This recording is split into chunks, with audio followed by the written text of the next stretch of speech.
নমস্কাৰ টাইমিটাৰ প্ৰতিগৰাকী দৰ্শকক মই জ্যোতিদীপ বৈশ্যই স্বাগতম জনাইছো বিগ ব্ৰেকিং নিউজ জনাইছো পেহেলগাম ঘটনাক লৈ সময় যোৱাৰ লগে লগে তদন্ত বৃদ্ধি পাইছে আৰু এই কেইটা চেহেৰা মনত ৰাখি লওক এই তিনিটা চেহেৰাৰ স্কেচ প্ৰকাশ কৰা হৈছে আৰু সন্দেহ কৰা হৈছে যে পেহেলগাম কাণ্ডত এই তিনিওটা পাকিস্তানী সন্ত্ৰাসবাদী জড়িত হৈছিল তিনিওটাৰ ওচৰৰ পৰা মই দেখুৱাম এয়া হৈছে প্ৰথমখন স্কেচ আপোনালোকে চাওক এয়া প্ৰথমখন ছবি যি কেইটাই 28 গৰাকীকৈ নিৰীহ ভাৰতীয়ৰ লগত এই ঘটনা সংঘটিত কৰিলে দ্বিতীয়টোৰ ছবি চেহেৰাটো মনত ৰাখি লওক এয়া হৈছে সেই দ্বিতীয়টো নৰপিশাচ যাক বিচাৰি ফুৰা হৈছে আৰু এয়া হৈছে তৃতীয়টো সন্দেহযুক্ত সেই গৰাকী ব্যক্তি যাক বিচাৰি ফুৰা হৈছে আৰু এহেতক এটা এটাকৈ বিচৰা হ'ব এই কেইটাৰ স্কেচ প্ৰকাশ কৰিছে দেখা পালে খবৰ দিয়াৰ বাবে কৰা হৈছে এই তিনিওটা সমগ্ৰ ঘটনাৰ লগত জড়িত হৈ আছিল মোষ্ট ওয়ান্টেড ধাৰণা কৰা হৈছে প্ৰত্যক্ষদৰ্শীৰ পৰা বিৱৰণ লোৱা হৈছে যিসকল লোক বাছি আহিলে তেওঁলোকৰ পৰা বিৱৰণ লৈ তিনিওটাৰে স্কেচ প্ৰকাশ কৰা হৈছে আৰু এই তিনিওটা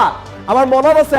আজমল কাছামৰ ফটো কিদৰে প্ৰস্তুত কৰা হৈছিল তেনেকৈ হয়তো এই তিনিওটাৰ ফটো নিৰ্মাণ কৰা হৈছে আৰু দেখে বিচাৰিছে প্ৰতিশোধ দেখে কৈছে এই তিনিওটাই নহয় ইয়াৰ লগত জড়িত সকলোকে কঠোৰ প্ৰত্যুত্তৰ দিয়াৰ প্ৰয়োজন আছে বৰ্তমান তাত পৰিৱেশ পৰিস্থিতি কেনেকুৱা নতুন আপডেট কি আছে জনোৱাৰ চেষ্টা কৰিছো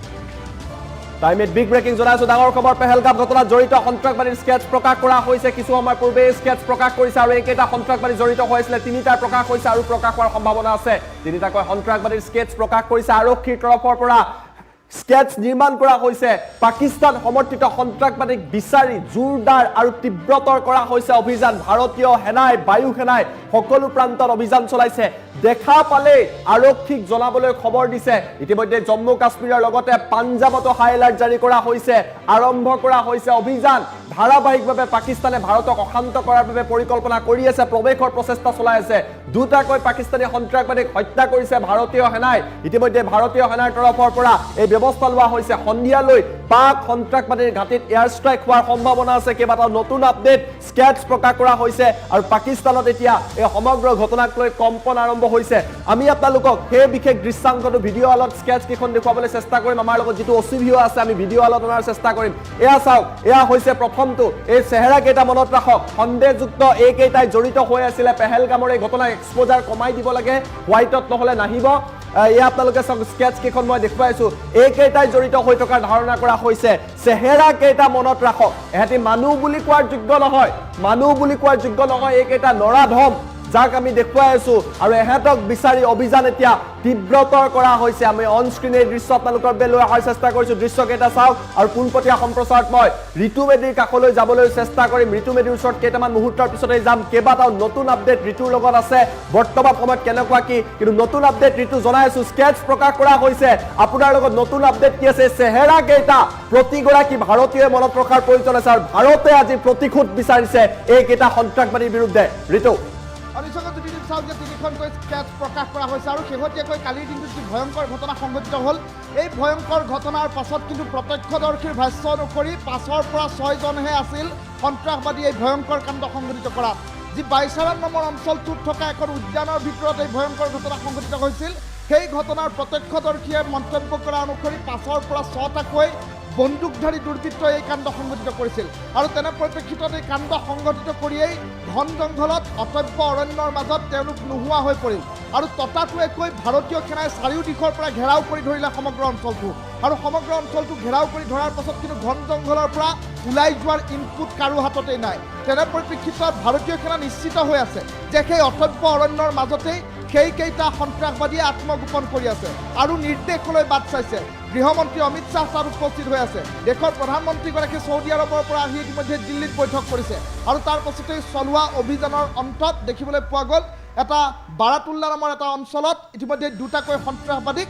গুলিয়াই শূন্য দূৰত্বৰ পৰা হত্যা কৰাৰ খবৰ আহি পৰিছে আৰু আন কেইবাটাও সন্ত্ৰাসবাদী কিন্তু পলায়ন কৰিছে প্ৰত্যক্ষদৰ্শীয়ে আৰক্ষীৰ সন্মুখত যি ভাষ্য দিছে সেই ভাষ্য অনুসৰি কিন্তু স্কেচ প্ৰিণ্টিং কৰা হৈছে স্কেচসমূহ এতিয়া সংবাদ মাধ্যমক বিলাই দিয়া হৈছে আৰু য'তেই দেখে ত'তেই খবৰ দিয়াৰ সিদ্ধান্ত ইতিমধ্যে দিয়া হৈছে আৰু তাৰ প্ৰাক মুহূৰ্তত এতিয়া দেখিবলৈ পোৱা গৈছে এই স্কেচ কেইখন চাই প্ৰতিগৰাকী লোকে এতিয়া ক্ষোভৰ দাবানল কিন্তু আৰু অধিক বৃদ্ধি পোৱা পৰিলক্ষিত হৈছে আৰু এই মুহূৰ্তত এই ভয়ংকৰ ঘটনাৰ পাছতে কিন্তু পাঞ্জাব পৰ্যন্ত এলাৰ্ট জাৰি কৰা হৈছে ইফালে আজিৰ দিনটোত প্ৰধানমন্ত্ৰী নৰেন্দ্ৰ মোদীৰ নেতৃত্বত যিখন বৈঠক অনুষ্ঠিত হৈছে ৰাজধানী দিল্লীত সেই বৈঠকখনৰ অন্ততো কিন্তু জ্যোতিদীপ দেখিবলৈ পোৱা গৈছে এটা ডাঙৰ সিদ্ধান্ত হয়তো আজি আহিব পাৰে নিশাৰ ভাগলৈ হয়তো পাকিস্তানৰ ওপৰত আকাশী মাৰ্গেৰে আক্ৰমণ চলোৱাৰো সম্ভাৱনীয়তা প্ৰকট হৈ উঠিছে আৰু তেনে পৰিপ্ৰেক্ষিতত এতিয়া ভয়াৰ্ত পৰিৱেশে বিৰাজ কৰিছে চুবুৰীয়া ৰাষ্ট্ৰ পাকিস্তানত আৰু পাকিস্তানৰ এই ভয় কিন্তু প্ৰয়োজনীয় বৰ্তমান সময়ত পাকিস্তানে যি ভয় খাইছে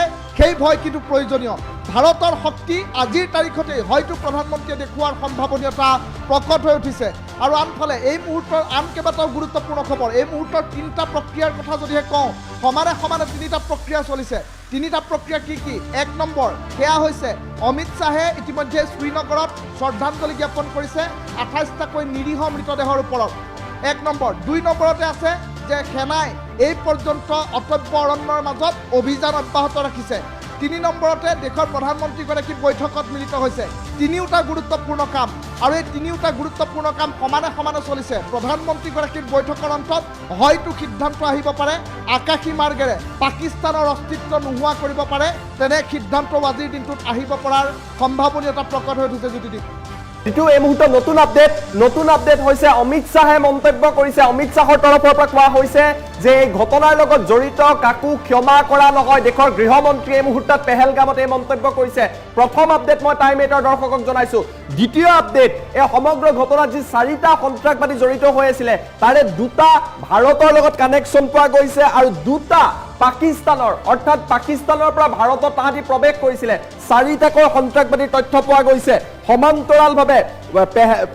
জম্মু কাশ্মীৰৰ পাছত এতিয়া পাঞ্জাবত বৃদ্ধি কৰা হৈছে হাই এলাৰ্ট পাঞ্জাবক হাই এলাৰ্টত ৰখা হৈছে আৰু এয়া হৈছে নতুন আপডেট অমিত শ্বাহে কৈছে ক্ষমা কৰা নহয় দুটা পাকিস্তানী আৰু দুটা ভাৰতৰ যদিও হয় তাহাঁতি দেশদ্ৰোহী এই সন্ত্ৰাসবাদী জড়িত হৈ আছিলে একশ্যন আৰম্ভ হ'ব এইটো আৰু ক'ব লাগিব জ্যোতিদীপ চাওক যে ইতিমধ্যেই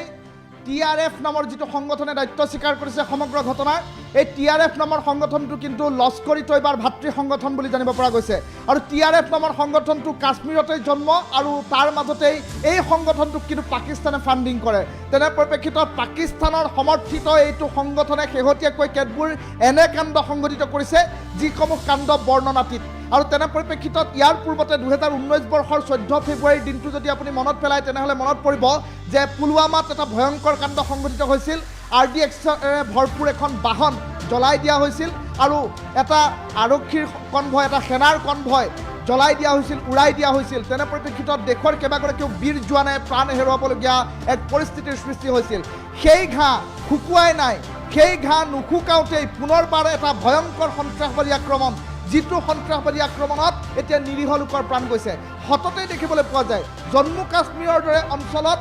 যিবোৰ সন্ত্ৰাসবাদী আক্ৰমণ হয় সেইসমূহ সন্ত্ৰাসবাদী আক্ৰমণ ইয়াৰ পূৰ্বলৈকে সেনাৰ ওপৰত আৰক্ষীৰ ওপৰত অৰ্ধসামৰিক বাহিনীৰ ওপৰত অথবা এই ডিফেন্স বাহিনীটোৰ ওপৰতেই সংঘটিত হোৱা দেখিবলৈ পোৱা যায় ইয়াৰ পৰা কিন্তু সৰ্বসাধাৰণ জনতা দূৰত সৰ্বসাধাৰণ পৰ্যটক দূৰত কিয়নো পৰ্যটনৰ এটা কেন্দ্ৰবিন্দু হৈছে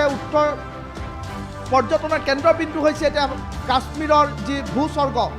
প্ৰকৃতিৰ ভূস্বৰ্গ কাশ্মীৰ হৈছে পৰ্যটনৰ কেন্দ্ৰবিন্দু এই পৰ্যটনৰ যথেষ্ট স্থল থকা কাশ্মীৰলৈ যথেষ্ট বিভিন্ন প্ৰান্তৰ পৰা বহু দৰ্শক আহে বহু যাত্ৰী আহে বহু পৰ্যটক আহে তেনে পৰিপ্ৰেক্ষিতত পৰ্যটনৰ কেন্দ্ৰবিন্দু হৈ পৰা এই ঠাইখিনিত এতিয়া দেখিবলৈ পোৱা গৈছে এনেধৰণৰ ঘটনা যদি সংঘটিত হ'বলৈ লয় জ্যোতিদীপ তেনেহ'লে পৰ্যটনৰ ক্ষেত্ৰতো কিন্তু চৰম কুঠাৰাঘাত হ'ব আৰু তেনে পৰিপ্ৰেক্ষিতত সমগ্ৰ বিষয়টোক লৈ কিন্তু জল্পনা কল্পনা চৰ্চা আৰম্ভ হোৱা পৰিলক্ষিত হৈছে আৰু আনফালে দেখিবলৈ পোৱা গৈছে এই ঠাইখিনিত সংঘটিত হোৱা এয়া 28জন লোকৰ মৃত্যু নহয় ই কিন্তু সমগ্ৰ ভাৰতৰ অৰ্থনৈতিক স্বাধীনতাৰ ক্ষেত্ৰতো চৰম কুঠাৰাঘাত বুলি প্ৰাথমিকভাৱে প্ৰশ্ন উত্থাপন কৰা হৈছে আৰু এতিয়া সমগ্ৰ দেশবাসীয়ে প্ৰতিশোধ বিচাৰিছে সমগ্ৰ দেশবাসীয়ে এতিয়া দেশৰ প্ৰধানমন্ত্ৰীগৰাকীৰ মুখলৈ বাট চাইছে দেশৰ প্ৰধানমন্ত্ৰীগৰাকীয়ে বিষয়টো সন্দৰ্ভত কি ব্যৱস্থা গ্ৰহণ কৰিব সেই লৈ এতিয়া মাত মতা পৰিলক্ষিত হৈছে আৰু এই ক্ষেত্ৰত এই সমগ্ৰ বিষয়টো আলোচনা চলি থকাৰ মাজতেই এটা ছ'চিয়েল মিডিয়াত বিভিন্ন প্ৰান্তত দেখিবলৈ পোৱা গৈছে বহু ছেকুলাৰ লোক আছে যিসকলে উল্লেখ কৰে যে সন্ত্ৰাসবাদীৰ ধৰ্ম নাই সন্ত্ৰাসবাদীৰ কোনো জাতি নাই এনেধৰণৰ কথা উল্লেখ কৰা পৰিলক্ষিত হয় কিন্তু তৎসত্ত্বেও এই সমগ্ৰ ঘটনাৰাজিৰ প্ৰেক্ষাপট যদি আপুনি পুংখানুপুংখকৈ জুকিয়াই চায় তেনেহ'লে দেখিবলৈ পাব আপুনি যে এই ঘটনা সংঘটিত হোৱাৰ কিছু মুহূৰ্তৰ পূৰ্বে তেওঁলোকক সোধা হৈছিল তেওঁলোকৰ নাম তেওঁলোকৰ ধৰ্ম কি সোধা হৈছিল আৰু তাৰ পাছত এফালৰ পৰা গুলী বৰ্ষণ কৰা হৈছিল, নিৰ্মম নিৰ্দয়ভাৱে এই কাণ্ড সংঘটিত কৰা হৈছিল, যি ব্ৰুটেল আক্ৰমণৰ কথা শুনিলে চকু কপালত উঠিব আৰু এটা ভয়ংকৰ কাণ্ড সংঘটিত হৈছে। সততে কোৱা যায়, ছেকুলাৰ লোকসকলে কয় যে কালিৰ দিনটোত যি ঘটনা সংঘটিত হ'ল সেই ঘটনাৰ আগত কিন্তু তেওঁলোকক ধৰ্ম সোধা হ'ল। হয় হয় ঋতু কেইবাটাও আপডেট আছে, নতুন আপডেট, নতুন ব্ৰেকিং মই জনাবলৈ চেষ্টা কৰিছোঁ। গৃহমন্ত্ৰী অমিত শ্বাহে কি কৈছে? অমিত শ্বাহে কৈছে ভাৰত সন্ত্ৰাসবাদৰ ওচৰত সেও নামানে। এয়া ফটোগ্ৰাফ দেখুৱাইছোঁ কিছু সময় পূৰ্বে, আমি ফুল স্ক্ৰীণত যদি ফটোগ্ৰাফ পাওঁ, এয়া চাওক, অমিত শ্বাহে শেষ শ্ৰদ্ধাঞ্জলি জনাইছে। আৰু এইকেইটা কফিনৰ ভিতৰতেই এইসকল নিৰীহ লোক আছে, 28 গৰাকীকৈ নিৰীহ লোক আছে। কিমান এখন দুখৰ ছবি চাওক। পুলৱামাৰ সময়ত আমি এনেকুৱা ছবি দেখা পাইছিলোঁ আৰু আজি পেহেলগামৰ পাছত এই ছবি দেখিবলৈ পাইছোঁ। এয়া অমিত শ্বাহে শ্ৰদ্ধাঞ্জলি জনাইছে। তাৰ ভিতৰত নশ্বৰ দে আছে। এইসকল পৰ্যটক আছিল, ফুৰিবলৈ গৈছিলে। হিন্দু হোৱাটোৱেই তেওঁলোকৰ বাবে অপৰাধ হ'ল, তেওঁলোকক ধৰ্ম সোধা হ'ল আৰু তাৰ পাছত এই বৰ কাণ্ড সংঘটিত কৰিলে। ভূস্বৰ্গ কাশ্মীৰত ফুৰিবলৈ গৈছিলে, লোকসকলৰ প্ৰশংসা কৰিছিলে। যিবিলাক ভিডিঅ' আহিছে আমি ইয়াত ভাল পাইছোঁ, ইয়াত থাকি ভাল পাইছোঁ, ঘূৰি ভাল পাইছোঁ। আৰু নিজৰ দেশতেই পাকিস্তান সমৰ্থিত সন্ত্ৰাসবাদীয়ে এই কাম কৰিছে। এই বিশেষ ফটো পোষ্ট কৰি অমিত শ্বাহে কৈছে যে সন্ত্ৰাসবাদৰ সন্মুখত ভাৰত সেও নামানে, ভাৰতে সেও নামানে, কঠোৰ ব্যৱস্থা লোৱা হ'ব, কঠোৰ প্ৰত্যুত্তৰ দিয়া হ'ব। আৰু এই ছবিখনেই বহু কথা উল্লেখ কৰিছে যে এইসকল শ্বহীদ বুলিয়ে কৈছোঁ, তেওঁলোক আমাৰ মাজত নাই, কিন্তু অতিকৈ দুখৰ এটা কথা। আৰু পেহেলগাম কাণ্ডক লৈ নতুন আপডেট আহি পৰিছে, কেইবাটাও নতুন খবৰ জনাই আছোঁ, ডাঙৰ আপডেট। সমগ্ৰ ঘটনাক লৈ নতুন খবৰ, সন্ত্ৰাসবাদৰ ওচৰত ভাৰতে সেও নামানে। গৃহমন্ত্ৰী অমিত শ্বাহৰ তৰফৰ পৰা এই মন্তব্য স্পষ্ট কৰি দিয়া হৈছে। পাকিস্তানী সন্ত্ৰাসবাদীক ৰেহাই দিয়া নহ'ব, ঘটনাৰ লগত জড়িত এটাকো ৰেহাই দিয়া নহয়, এয়া স্পষ্ট কৰি দিছে গৃহমন্ত্ৰী অমিত শ্বাহে। আৰু সমগ্ৰ ঘটনাত 6টাকৈ সন্ত্ৰাসবাদী জড়িত হৈ আছিল বুলি এই মুহূৰ্তত জানিব পৰা গৈছে। নতুন আপডেট, 6টাকৈ সন্ত্ৰাসবাদী আছিল, পাকিস্তানৰ পৰা নিয়ন্ত্ৰিত হৈছিলে এই সমগ্ৰ ঘটনা। জনতাই বিচাৰিছে কেৱল সন্ত্ৰাসবাদী কেইটাকেই নহয়, পাকিস্তানৰ ওপৰত যোগ্য প্ৰত্যুত্তৰ দিব লাগে। AK-47 লৈ সন্ত্ৰাসবাদী কেইটা প্ৰৱেশ কৰিছিল বুলি জানিব পৰা গৈছে। আৰু যি দৃশ্য আহিছে সেয়া অতিকৈ দুখ লগা, দেশ কঁপাই গৈছে। প্ৰত্যুত্তৰ বিচাৰিছে, যোগ্য প্ৰত্যুত্তৰ বিচাৰিছে,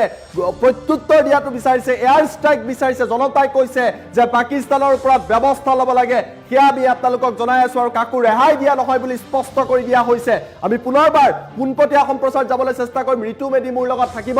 ঋতু, মই আপোনাৰ কাষত পুনৰবাৰ আহিব বিচাৰিছোঁ। জনতাই কৈছে কথা বহুত হৈ গ'ল, কাম কৰিব লাগে, আজি নিশাই এয়াৰ ষ্ট্ৰাইক লাগে, পাকিস্তানক উত্তৰ দিব লাগে। ঋতু, নিশ্চয়কৈ যদি চাওক যে বৰ্তমান সময়ত যিখন বৈঠক অনুষ্ঠিত হৈ আছে, সেই বৈঠকখনত কিন্তু যথেষ্ট গুৰুত্বপূৰ্ণ সিদ্ধান্ত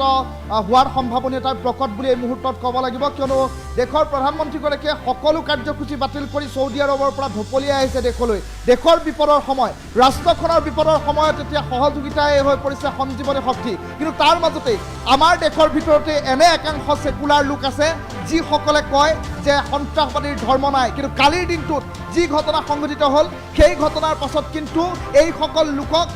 সোধা নহ'ল অন্য কোনো প্ৰশ্ন। তেওঁলোকক কোন দলত ছাপোৰ্ট কৰে, কোন দলৰ লোক, কোন জাতিৰ লোক, সেই কথা সোধা নহ'ল। কি চাকৰি কৰে সেই কথা সোধা নহ'ল। দেশৰ কোনটো প্ৰান্তত বসবাস কৰে সেই কথা সোধা নহ'ল। কেৱল সোধা হ'ল তেওঁলোকৰ ধৰ্ম কি। আৰু তেওঁলোকে নিজকে হিন্দু বুলি পৰিচয় দিয়াটোৱেই তেওঁলোকৰ ভুল হ'ল। হিন্দু বুলি পৰিচয় দিয়াৰ পাছতেই কোনো প্ৰশ্নৰ অৱতাৰণা নাই জ্যোতিদেৱ। এফালৰ পৰা গুলিয়াই যোৱা হ'ল, আৰু যেতিয়াই গুলিয়াই যোৱা হ'ল তেতিয়া ভয়াৰ্ত পৰিৱেশৰ সৃষ্টি হ'ল। দুই একে নিজকে মুছলমান বুলি পৰিচয় দিবলৈ চেষ্টা কৰিছিল। তেতিয়া ভাবিছিল যদিহে নিজকে মুছলমান বুলি পৰিচয় দিওঁ তেনেহ'লে হয়তো মোৰ প্ৰাণ বাচিব, তেনেধৰণৰ পৰিস্থিতি উদ্ভৱ হ'ল। যেতিয়াই কোনোৱে নিজকে মিছাকৈ মাতি মুছলমান বুলি পৰিচয় দিছিল, তেওঁক কলিমা পঢ়িবলৈ দিয়া হ'ল। কিন্তু কলিমা পঢ়িবলৈ দিওঁতেই ওলাই পৰিল উলহি গছৰ ওৰ, আৰু তাৰ পাছত আৰু অধিক নৃশংসতাৰ জোৱাৰ বৃদ্ধি পোৱা পৰিলক্ষিত হ'ল। এই সমগ্ৰ ঘটনাক লৈ এতিয়া সম্প্ৰতি সমগ্ৰ দেশজুৰি প্ৰতিক্ৰিয়া আৰম্ভ হোৱাৰ সমান্তৰালকৈ দেখিবলৈ পোৱা গৈছে। পৰিস্থিতি ক্ৰমাগতভাৱে উত্তপ্ত হৈ পৰিছে।